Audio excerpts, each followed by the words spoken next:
আসসালামু আলাইকুম রহমতুল্লাহ।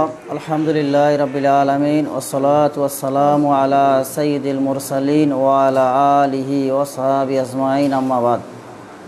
আল্লাহ পাক রব্বুল আলামিনের দরবারে শুকরিয়া যে আজকে আমরা আবারও একটি অনলাইন ক্লাস নিয়ে হাজির হয়েছি। আশা করি আজকের আমরা যে ক্লাসটি নির্বাচন করেছি তা হচ্ছে কোরআনুল হাকিম। যদিও শিরোনাম দশম শ্রেণী, কিন্তু এই ক্লাসটি ষষ্ঠ থেকে সকল শ্রেণীর জন্য আজকের এই পাঠটি উপযোগী পাঠ। আশা করি সবাই মনোযোগ সহকারে আজকের এই ক্লাসটি দেখবে এবং সাথে সাথে ইলমকে সম্প্রসারের জন্য লাইক এবং শেয়ার দিয়ে আল্লাহর দ্বীনকে ছড়িয়ে ছিটিয়ে দিবে। আজকে আমি যে বিষয়ে আলোচনা করব সেটা হচ্ছে পবিত্র কোরআনুল হাকিম। কোরআন শব্দটা আল কোরআন শব্দটি আল কারুনু শব্দ থেকে নির্গত। কারুন শব্দটি মাকরুন অর্থ ফটিত, ফুটিত, আর কারনুন থেকে নির্গত হলে মাকরুনুন সংযুক্ত মিলিত।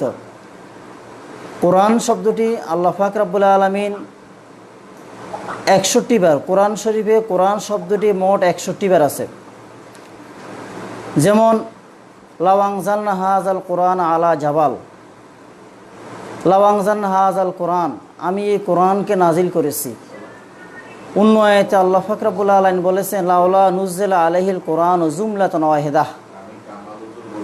এখানে এই আয়াতে আল কোরআন শব্দটি আছে। অন্য আয়াতে ওয়ান আতলু আল কোরআনা কফ আল কোরআনিল মাজিদ। এভাবে মোট কোরআন শব্দটি কোরআনের মধ্যে আছে কতবার? 61 বার। এছাড়াও কোরআনের অনেকগুলো নাম রয়েছে। আমরা এর মধ্যে গুরুত্বপূর্ণ কয়েকটি নাম সম্পর্কে জানব। কোরআনের একটি নাম হচ্ছে আল কিতাব। যেমন আল্লাহ পাক রব্বুল আলামিন বলেছেন যালিকাল কিতাবু লা রাইবা ফিহি, ওটি এমন একটি কিতাব যার মধ্যে কোনো সন্দেহ নাই। এখন আল কিতাব কাকে বলে?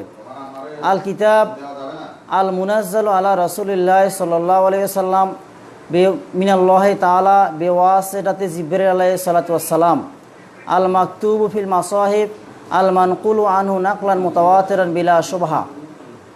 এটা হচ্ছে কিতাবের সংজ্ঞা। তাহলে যালিকাল কিতাব, কোরআনের একটি নাম হচ্ছে কিতাব। কোরআনের আরেকটি নাম হচ্ছে আল ফুরকান। আল্লাহ পাক রব্বুল আলামিন বলতেছেন তাবারাকাল্লাযী নাযালা আল ফুরকান আলা আবদিহি, বরকতময় পুত পবিত্র সেই সত্তা যিনি তার বান্দা মুহাম্মদ সাল্লাল্লাহু আলাইহি সাল্লামের উপরে ফুরকান নাজিল করেছেন। তাহলে আমরা কোরআনের একটি নাম ফুরকান জানলাম।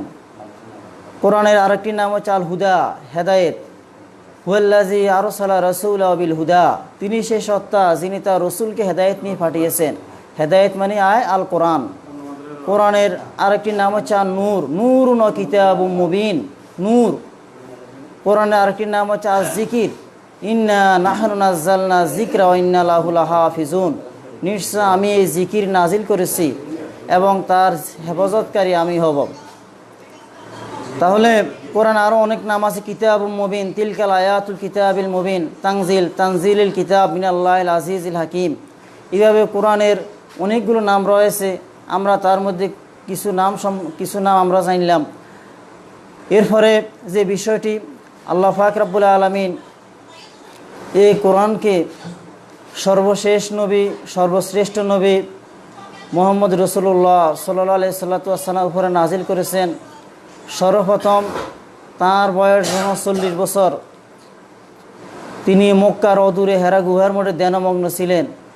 সেখানে জিবরিল আলাইহিস সালাতু ওয়াস সালাম এসে বলেন ইকরা বিসমি রাব্বিকাল্লাযী খলাক, খলাকাল ইনসানা মিন আলাক, ইকরা ওয়া রাব্বুকাল আকরাম আল্লাযী আল্লামা বিল কলাম আল্লামাল ইনসানা মা লাম ইয়ালাম। সূরা আলাকের প্রথম 5 আয়াত সর্বপ্রথম আল্লাহ পাক রব্বুল আলামিন নাজিল করেছেন। এই 5 আয়াত দিয়ে কোরআন নাজিল শুরু হয়েছে। কোরআনের সূরাগুলোকে দুই ভাগে ভাগ করা যায়। আল্লাহ রাসূল সাল্লাল্লাহু আলাইহি ওয়াস সাল্লাম মক্কার মধ্যে যে 13 বছর ছিলেন, মক্কি জীবন যে 13 বছর, এই 13 বছরে যে সূরাগুলো নাজিল হয়েছে সেই সূরাগুলোকে বলা হয় মক্কি সূরা। আল্লাহ নবী সাল্লাল্লাহু আলাইহি সাল্লাম মক্কা থেকে হিজরত করার পরে রাসূলুল্লাহ সাল্লাল্লাহু আলাইহি সাল্লাম মৃত্যু পর্যন্ত 10 বছরে যে সূরাগুলো নাজিল হয়েছে সেই সূরাগুলোকে বলা হয় মাদানী সূরা। সেই সূরাগুলোকে বলা হয় মাদানী সূরা। তাহলে আমরা জানলাম মাক্কি যুগ 13 বছর, মাক্কি যুগে নাজিলকৃত সূরাগুলোকে বলা হয় মাক্কি সূরা। মাদানী যুগ 10 বছর, মাদানী যুগে নাজিলকৃত সূরাগুলোকে বলা হয় মাদানী সূরা। তার সর্বপ্রথম সূরা আলাকের প্রথম 5 আয়াত নাজিল হয়েছে। আর সর্বপ্রথম পূর্ণাঙ্গ সূরা আল্লাহ পাক রব্বুল আলামিন সর্বপ্রথম যে সূরাটি পূর্ণাঙ্গ নাজিল করেছেন সেই সূরা হচ্ছে সূরা ফাতিহা। সূরা ফাতিহাকে সূরা উম্মুল কিতাব বলা হয়, উম্মুল কোরআন বলা হয়, সূরাতুল হামদ, সূরাতুস সানা, সূরাতুশ শিফা, সূরাতুল মুনাজাত, সূরাতুল ফাতিহাতুল কিতাব নামে সূরা ফাতিহাকে অভিহিত করা হয়। সূরা ফাতিহা হচ্ছে কোরআনের সর্বপ্রথম পূর্ণাঙ্গ নাজিলকৃত সূরা।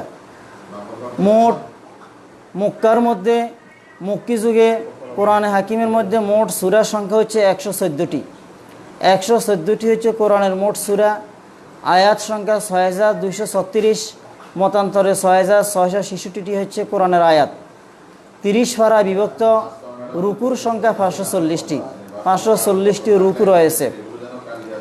তাহলে সর্বপ্রথম পূর্ণাঙ্গ সূরা হচ্ছে সূরা ফাতিহা।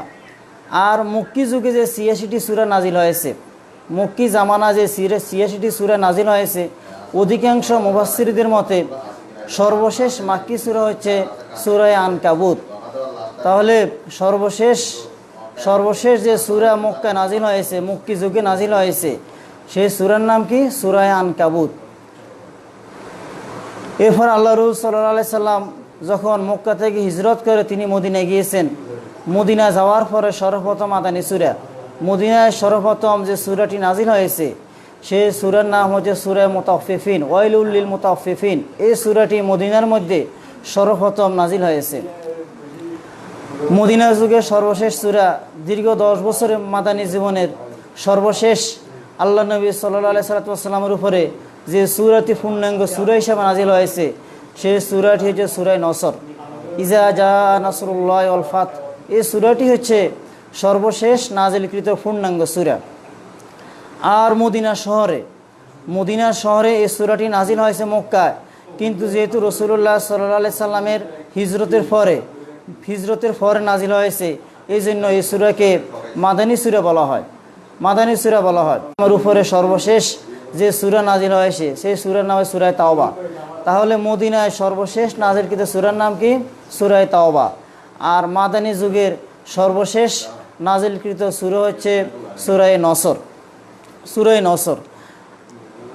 তারপরে আমরা কোরআন হাকিমে আল্লাহ পাক রব্বুল আলামিন মোট 6236টি আয়াত রয়েছে। এই আয়াতের মধ্যে সবচেয়ে বৃহত্তম যে আয়াতটি, সে আয়াত হচ্ছে সূরা বাকারার 282 নম্বর আয়াত, আয়াতুদ্দাইন হচ্ছে কোরআনের সবচেয়ে বৃহত্তম আয়াত। আর সবচেয়ে বৃহত্তম আয়াতটি আয়াতুদ্দাইন সূরা বাকারার 282 নম্বর আয়াত। আর সবচেয়ে ছোট আয়াত হচ্ছে সূরা মুদ্দাসসিরের 21 নম্বর আয়াত, সুম্মা নাজারা হচ্ছে সবচেয়ে ছোট আয়াত। সর্বশেষ আমরা জানলাম যে সর্বশেষ নাজিলকৃত সূরা হচ্ছে মাদানী যুগের সর্বশেষ নাজিলকৃত সূরা হচ্ছে সূরা নসর, পূর্ণাঙ্গ নাজিলকৃত সূরা। এরপরে আর কোনো সূরা পূর্ণাঙ্গ আকারে নাজিল হয় নাই, কিন্তু এরপরে কিছু আয়াত নাজিল হয়েছে আলাদা আয়াত না, যেমন সূরা তাওবার 127 এবং 128 নম্বর আয়াত, লাকাদ জাআকুম রাসূলুম মিন আনফুসিকুম আজিজুন আলাইহি মা আনিতুম হারিসুন আলাইকুম বিল মুমিনিনা রাউফুর রহিম ফাইন তাওয়াল্লাউ ফাকুল হাসবিয়াল্লাহ লা ইলাহা ইল্লা হুয়া আলাইহি তাওয়াক্কালতু ওয়া হুয়া রাব্বুল আরশিল আযীম। এই আয়াতটি সূরা নসরের নাজিল হওয়ার পরে নাজিল হয়েছে। এরপরে সূরা মায়েদার আয়াত, সর্বশেষ সূরা মায়েদার আয়াতটি, আল ইয়াউমা আকমালতু লাকুম দীনাকুম ওয়াতমামতু আলাইকুম নি'মাতি ওয়া রাদিতু লাকুম ইসলামা দীনা। এই আয়াতের অংশটি সূরা মায়েদার 3 নম্বর আয়াতে আছে। এই আয়াতটি হচ্ছে পবিত্র কোরআনুল কারীমের সর্বশেষ নাজিলকৃত আয়াতের অংশ। তাহলে আজকে আমরা কোরআন সম্পর্কে এই বিষয়গুলো জানলাম। এখন আরেকটি বিষয় আমি তোমাদের সামনে উপস্থাপন করতে চাই, সেটা হচ্ছে কোরআন শব্দটা। কোরআন শব্দটা কারা ইয়াকরাউ, করা ইয়াকরা, ইকরা লা তাকরা, কফ রা হামজা, কফ রা হামজা। আল্লাহ পাক রব্বুল আলামিন কালাম হাকিম আল আনজালনা হাযাল কোরআনা, এখানে আমেল শব্দের শেষক করে এরা হয়েছে জবর। অন্য আয়াতে লাউলা নুজ্জিলা আলাইহিল কোরআনু, এখানে কোরআন নুনের শব্দে শেষক করে এরা হয়েছে ফেস দ্বারা এরা হয়েছে।